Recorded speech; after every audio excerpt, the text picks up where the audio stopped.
Recently, many people have been asking what has happened to Ron Benghazi Hedlund. Today, in an exclusive interview, we are going to answer that question. I spoke earlier with Ron and went in depth with him about how he got started in protesting, when he started to build an online profile in relationship to these protests, and the circumstances that surround his account with YouTube being terminated.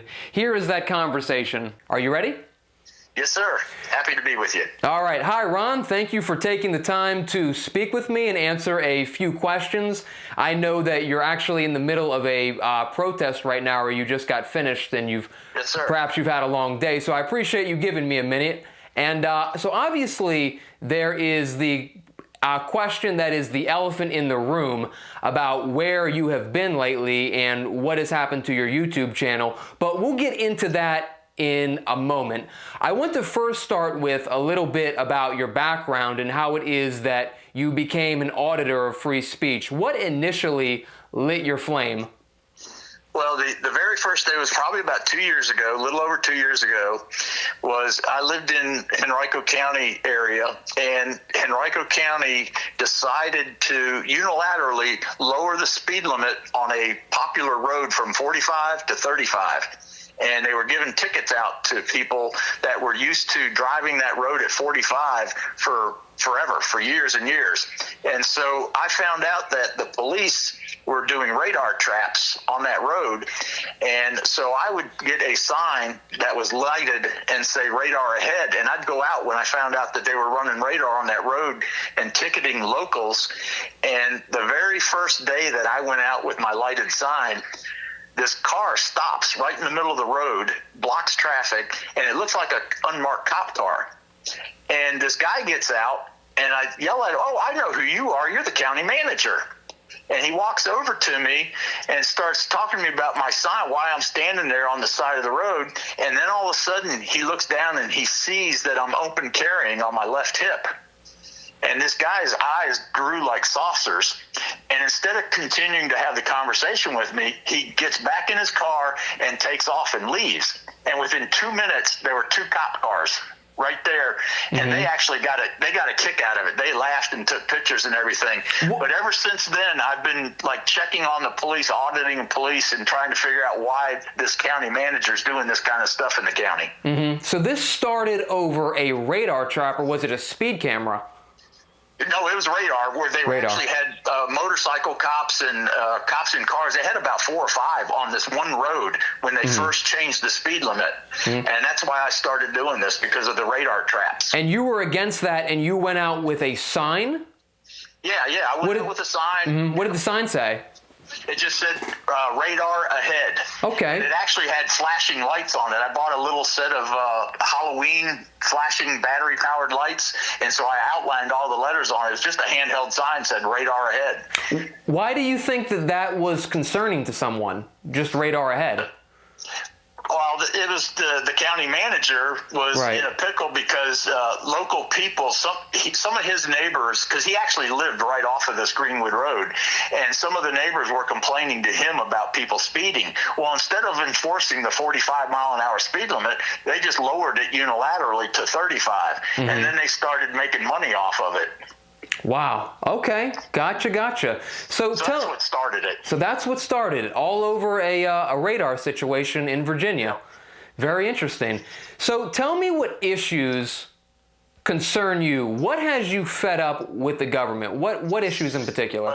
Well, it grew from that to, it became that, like, my issue wasn't so much just the radar and everything, but after the elections and stuff, I was involved with the Trump election back in 2016, and then I was involved in 2020, and I ended up, I don't know if you remember the history behind the F Joe Biden, the hashtag F Joe Biden came about from a NASCAR race.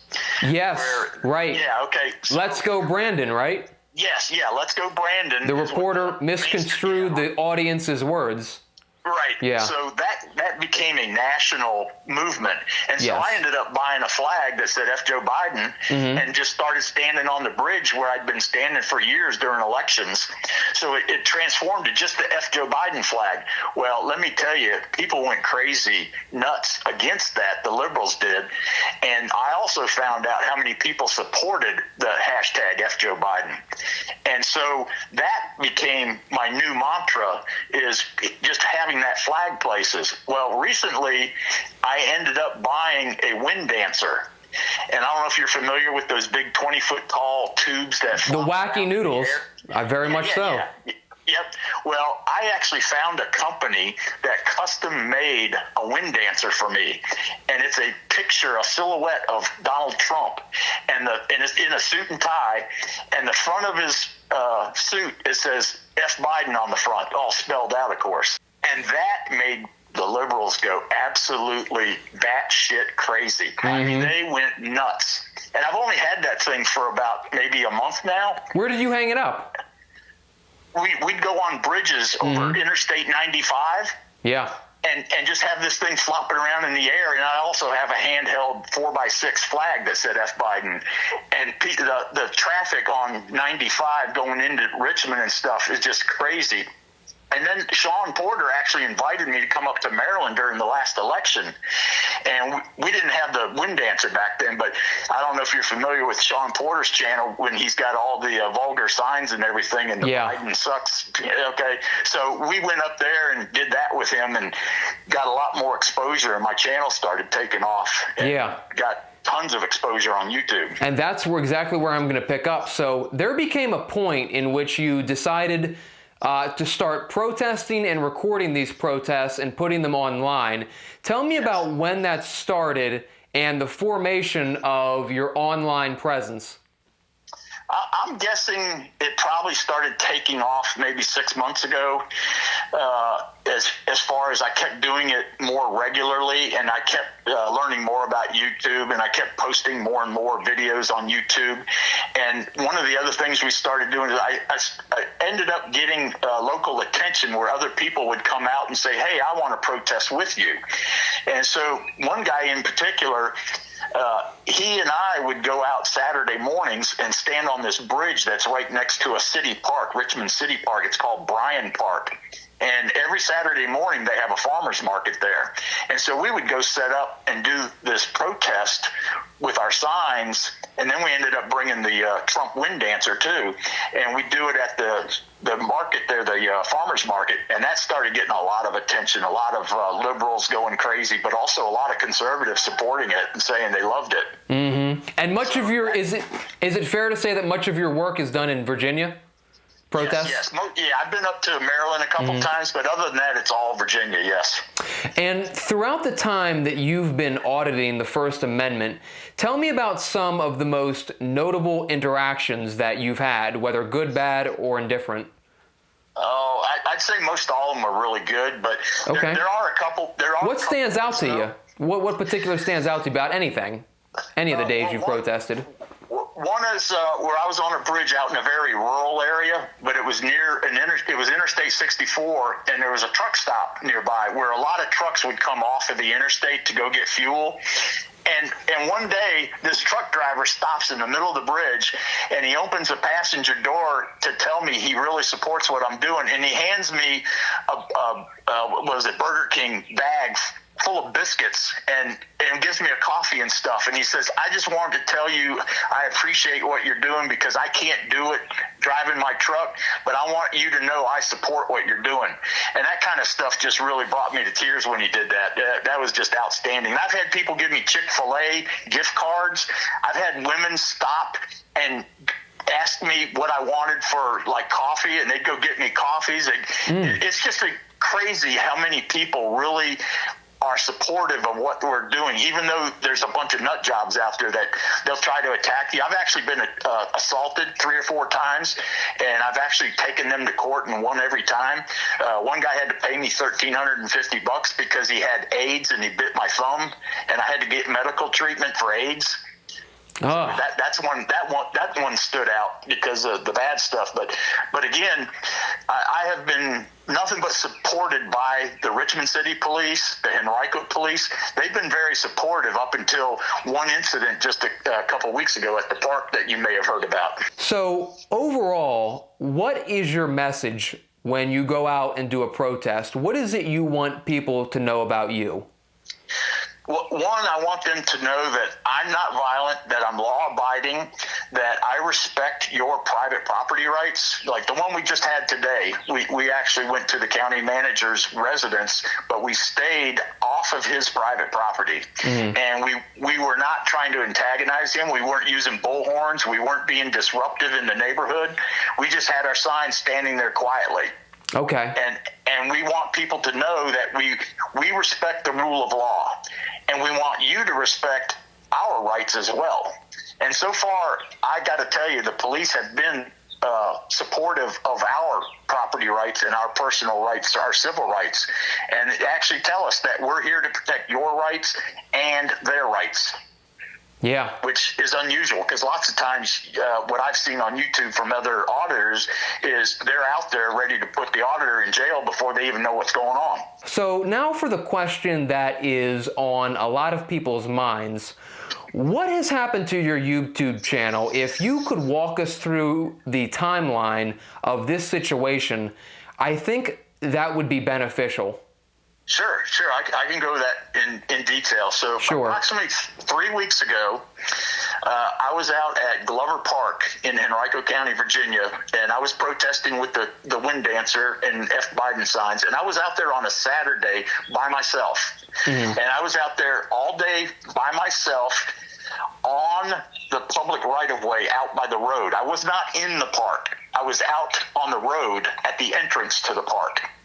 And at this park, it's called Glover Park, and it was built for an organization called the Richmond Strikers. It's a soccer league. And they were having a big East Coast tournament on this weekend about 3 weeks ago at Glover Park. And there were police in the park to maintain security as far as the cars in the parking lot. So the police were aware of what I was doing, and they were actually protecting my right to be there, because there were some out-of-town people that were complaining to the police that I had vulgarity out in public with these 15-year-old kids in the park.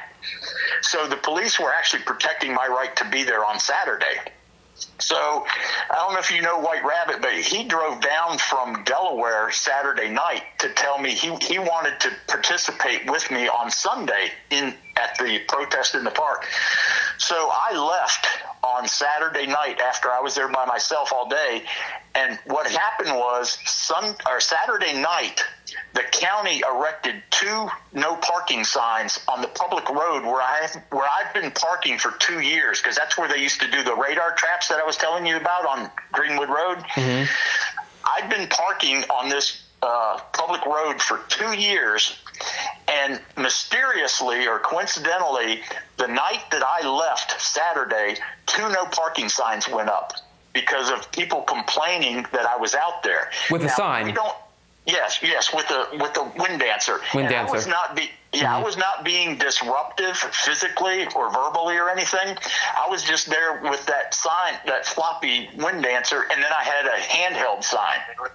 Okay. So those signs got put up Saturday night before 8:30 when the White Rabbit drove down from Delaware. So Sunday morning when we showed up to do the same thing, we weren't allowed to park there. So we actually we unloaded all of our stuff at the entrance, and then we went inside and parked our vehicles in the parking lot, and walked back out to the front entrance, because we weren't going to do our protest inside the park originally. So we get out there, and within an hour, they have police show up and threaten to arrest us and accuse us of disorderly conduct and harassing visitors and being disruptive, antagonistic, and threatened to arrest us, and told us we had to leave the park even though we were on a public right-of-way. Mm-hmm. And so the White Rabbit ended up videotaping the whole encounter. It's about a 14-minute video, which Sean Porter ended up publicizing. And that video ended up getting so much attention by people across the country, and even in countries across the the mid-Atlantic. I mean, people across the pond in England, Scotland. All these people saw how the police treated us, and that was a shock to me because, again, this is Henrico Police where I knew them for 25 years, and all of a sudden this one guy, this Lieutenant Bodenhammer, went nuts on us, and it's all on video. So my question, and maybe you were about to get to it, is what is the causation between that? What is the link between that and your YouTube channel being terminated? Yep. Okay. So this one individual, Lieutenant Bodenhammer, that threw us out of the park, we ended up making signs. We had a sign made. Another supporter, a viewer from Norfolk, Virginia, who had just started seeing my stuff on YouTube, he ended up making a sign that had a picture of the lieutenant that threatened to arrest us. And actually, that lieutenant ended up trespassing me from all county parks permanently. And so he had a sign made up that said, F fat bastard Lieutenant Bodenhammer. And it was a picture of him. So I took that picture because we ended up going back to the park because the trespass was rescinded after we threatened to sue the county because they violated our civil rights. They actually, in writing, rescinded the trespass notice and told us we were allowed to be inside the park. So the next week we organized a big protest with 20-some people that showed up and this new sign. And so I ended up making a video of that person and putting it on YouTube. And I think YouTube took that particular person and accused me of cyberbullying a police officer because we called him fat bastard. Okay. I said F fat bastard, and I had a picture of him, and I just said Lieutenant Bodenhammer. And so they took the video, they actually took the video down and deleted it and said, you may not be aware that this violates this, so we're not giving you a strike. So I actually didn't even protest that.